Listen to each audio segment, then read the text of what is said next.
Hello. I want to talk to you today about innovation, and I know what you're thinking. Oh no, another talk about innovation. Because we've heard it all before. But the thing is, no one really actually can agree on exactly what innovation is. So I've got my definition, I'm going to share it with you. What innovation is not is invention. So when Edison invented the light bulb, he invented many, but when he invented the light bulb, it was successful. It was successful not because it competed against the light bulbs that were already out there, but because it replaced candles. It was desirable, feasible, and viable, right? When Ford invented innovated the line to make cars at a lower cost, he didn't compete with cars that were already out there. There were plenty of them. He replaced horses. When Jobs invented his form of a computer, and I was there during those days before it hit the store shelves, I remember it. It did things that I used to do on with pen and paper, and that I used to do on a typewriter, and now I did it on the Mac. So it replaced those things. So it's just not new and novel, it replaces. And it can't really be done by everyone. And in fact, what I think is that innovation only requires one thing. It only requires an innovator. But the problem, if it's that easy, the problem is, why aren't more companies innovative? Why do they lack the innovative spirit? You know, at one point, GE was the most innovative company around, right? Edison was at its helm. And if you read the news, it's not as innovative anymore. So I've got some stories that I'm going to tell you, and they're probably not true. I don't even know if I believe them myself, but I tell them to myself in order to explain my life's experience. And one is an Aesop's fable, and I'm going to put some coloring on at the end of it. So I don't know if you've heard this story or not. By the way, Aesop, of course, he's lasted for a long time. I don't have to support him. He doesn't need my support. Everyone knows he's brilliant. So a scorpion wants to cross the river. He's got family on the other side or something. He wants to get across the river. And he can't do it, can't swim. So he goes to the frog and he says, "Hey, frog, you'd give me a ride." He says, "Absolutely not. You get on my back, you're going to sting me." And the frog said, find someone else. And the scorpion said, "Look, I'm not going to sting you because if I sting you, you'll get paralyzed, we'll both drown." And he goes, "You make a really good point. Hop on." So they're going across the river, and halfway across the river, the scorpion stings the frog. And the frog, as he's going through fits of paralysis, sputters out, "Why did you do it?" And the scorpion's response was, "It's in my nature."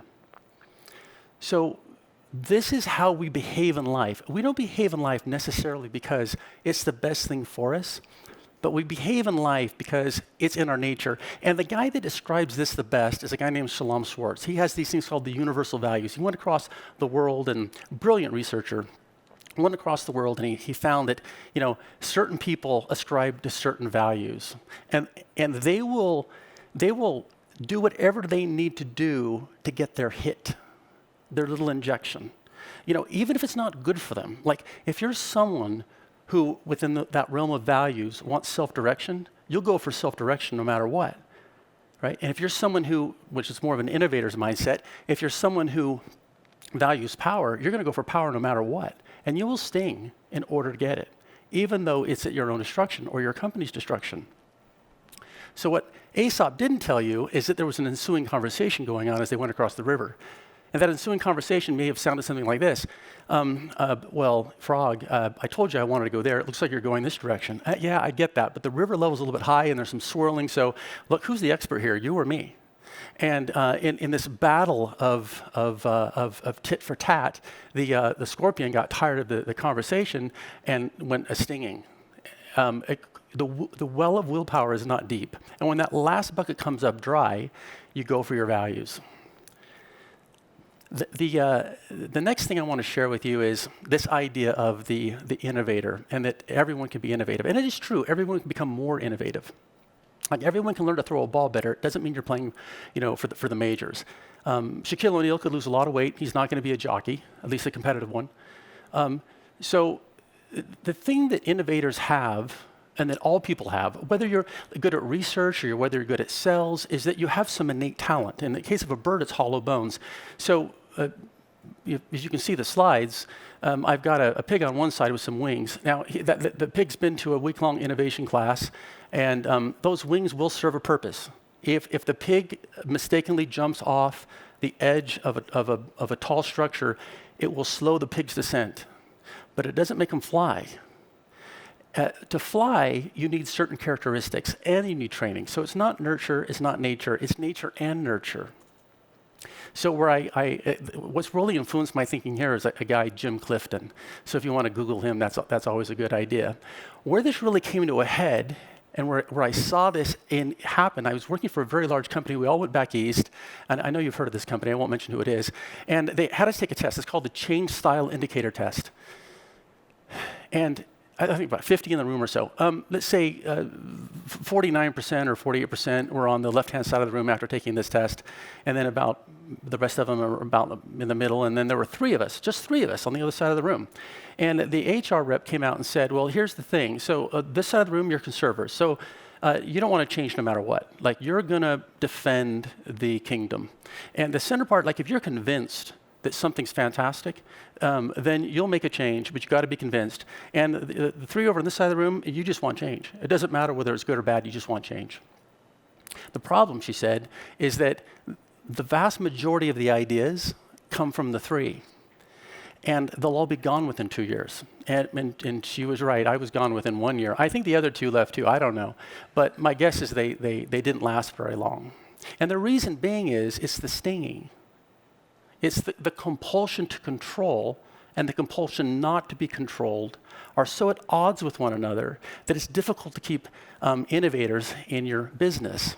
So this is how I describe my life, my captive life. So my captive life started at a very young age. This, by the way, is a picture of an orca at SeaWorld, and I'm doing tricks for my trainer manager. Because it gets the audience, the shareholders, to clap. But it's depressing for the orca. And this is where I was. Now, the question you ask yourself, well, Jay, the orca, it can't get away. It's stuck there, but you could have walked away. No, what a lot of people don't understand is that, at a very young age, I was sent off to worker indoctrination and programming camp. A lot of people refer to it as kindergarten. And at the end of 13 years, I had been programmed to the point where I wanted nothing else than more programming. So I went and got my undergrad. And then I went off and got my master's degree. And it has a perverse effect on the creatives. And if you wonder, the most watched TED Talk of all time is Sir Ken Robinson. He talks about how school possibly kills creativity. It's not even about possibly, it just does. And it's 71 million views, I think, at this point. So the point is that I had dorsal fin collapse at this point. And that is where I got so depressed. And so whales that go through this, orcas that go through this, they literally gnaw on bars. They ruin their teeth. And for my part, I actually did. I gnawed through a couple cubicles trying to get out. But eventually, I made it out. And this is how it happened. So I went to go work for a company called iOmega. If you don't remember iOmega, you may not. iOmega was a company that made the zip drive. Now, it isn't that they doubled the capacity of the floppy, which was 1.4 megabytes at the time. They 70 times, right? So here's a company that replaced. Remember I talked about replacement? This is an innovation because floppies, they went away. Everyone went for this. They went from $300 million to I think $1.7 billion in a couple of years. I think it created the Motley Fool, I think. I don't know that for a fact, but I mean, it was a big deal. Millionaires all around me, right, with their stock offerings, which was great for them. I came on a little too late to enjoy all that fun. But that was my first taste of the open ocean. I got to tell you how it felt. It was so liberating. It was so amazing. I could do things I didn't know I could do, and with no training. It's just effortless. But it changed and changed rapidly. And oh, by the way, the guy that was there that figured out, that innovated the zip drive, they got rid of him. They got rid of him because as the company grew, it needed discipline. And discipline needs conservers, and conservers have a value system, and it's not the value system that originators have, that innovators have. And so he was not appreciated. He was no longer welcome. And if I had enough time, I could recite all the times that this has happened, where someone comes in, they create something that makes the company a bunch of money. They love the innovation. They don't like the innovator. Innovators are no fun. So this is my life in the wild. So now I broke loose, and I quit my job, and I was going to retire and consult a little bit. I saved up my money, saved up my pennies, and but something wasn't right. And the thing that wasn't right was that I thought about all the other animals left in environments that were barren. And I felt like in some way I needed to save them. By the way, if you look at Schwartz's values curve, right next to self-direction is benevolence. And on the other side of it, is universalism. So it would be normal somewhat for someone like me to want to do this. So here's my team. I feel like I've rescued pandas. And you can see I've got over there to the left is our VP of R&D. Quality, VP of quality there is in the foreground, and I know them all. They're all just great pandas, but they didn't always look this way. This is my first hire. This is how I found him. My first panda, as you saw on the previous slide, he's doing just fine. He was on the far left-hand side of the slide. But what causes this deforestation? Well, what Steve Jobs said causes deforestation is, a company invents something, does really, really well, sells, the sales booms, and so the sales guy, he runs the business, and so the innovators, they feel devalued, and so they're out of the white hot center. And I think that that's probably true from his perspective. And I'm not saying that it's not true. It probably is true. But what I've actually seen is not necessarily that. What I've seen is that as a company grows, it needs conservers. It absolutely does. Otherwise, it's chaos. It needs command control. It needs a machine bureaucracy. So the guy that's influenced this thinking here is a guy named Henry Mintzberg, who I also think is just truly brilliant. So if you want to Google Henry Mintzberg, he has a lot to say on that subject. And the question is what does deforestation look like? This is what it looks like. This is what it looks like. One of the first things that deforesters do, conservers do, is they get rid of the natural habitat. And so you move from a place, this is not for a place that does computer work or from like Recursion maybe or some of these other companies, but this is like the kind of thing that I do. The first thing they do is they get rid of the place where you make things. And they replace it with these idea-generating labs with couches. And you can have couches, that's nice. I mean, couches are nice, but you can't get rid of the place to make things. That's literally where the innovation happens. By the way, that is a picture of Edison's lab. That's where he did it. If it worked for him, it might work for you. So how did Apple resist deforestation? Well, Steve anointed. He basically said, look, scorpions, got some frogs. Don't sting them. In fact, they're priests. They're priests in this church. And one of the quotes from an engineer that worked there was, when a designer walked into a meeting at Apple, it was as if the priest walked into church. Now, I felt that on a couple of occasions at iOmega. It feels great, by the way. But I've never felt it before or after. So in this case, the innovator was absolutely protected, but he went a step further. Steve actually put him in a little design house at the end of a long hallway between one infinite loop and two infinite loop. This is out of the New Yorker magazine. And he didn't allow anyone access unless they were on a list, right? So if you're on the list, you get in. And he put an office manager right up there in front. And if you're on the list, you're not getting in. And like, wow, you think you'd want, diversity and mixing. No, you don't. You don't. You actually literally want a separation. You want a divide because it's two completely different cultures. So your company can do the exact same thing that Steve did. By the way, I think Steve stole this from PARC, the Palo Alto Research Center. And he stole a lot of devices, and so did Bill Gates from PARC. They admitted that they did. But what he actually stole from PARC was PARC, the idea of PARC. Now, Xerox didn't capitalize on PARC, but PARC came up with what? Ethernet, I think the mouse, the GUI, pretty much the computers as we know them today. It was all done in one area. And they did it because it was a separate. Another example, Kodiak bears live on Kodiak Island, 1,500 pounds. A mainland bear, 700 pounds. It's in the isolation that they grow strong. It's possible that John Ivey is literally just a regular bear that grew up in Kodiak Island, which was Steve Jobs' design lab.